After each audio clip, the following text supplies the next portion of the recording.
All right, new business, student handbook. Let's get there now. All right. So this is the first read of the student handbook. We present this on an annual basis.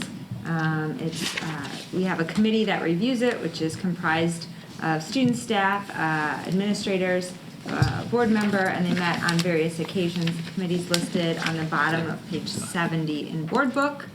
But basically there are two accompanying documents. The first is a summary of what we call major or more significant revisions, and the next is a track change version, so you can see all of the minor changes that we make, title changes, grammar changes, things of that nature. There really isn't a whole lot of new changes this year. The first one is on board book page 71, that we are cutting and pasting some language from our Chromebook user agreement into our handbook. Now that all students have Chromebooks, just reminder of expectations, but then also where students can go should their Chromebook be inoperable. Change number 2 is probably the most significant, and it's just some minor tweaks to our final exam exemption procedures.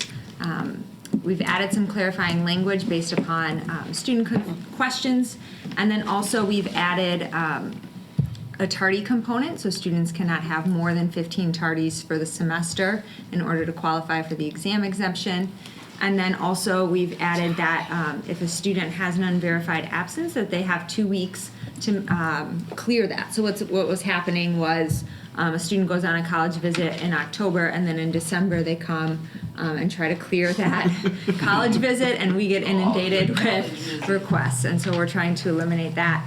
And then the last change, now that we are no longer giving all students the ACT test, we've removed that and put SAT benchmarks. Change number 3 is just adding language to provide guidelines to parents from the health office as to when they have a sick student, what symptoms they should look for to keep a student home. We shared that out via email with parents at the start of the year, and we've received some feedback that was helpful, so we've added that to the handbook. And then also new next year, the incoming freshman class of 2023, the state has now required that they provide us a dental exam.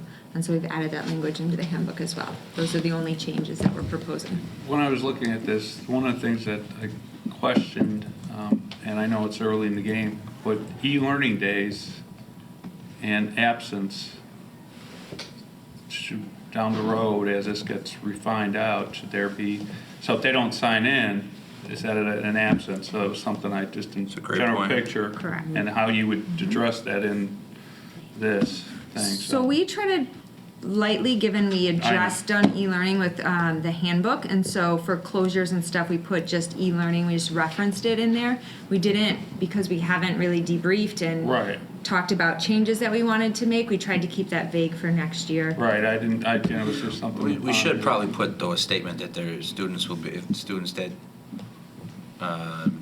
in the event of an e-learning day, students that don't log in will be marked absent, or will need to call in as an absence.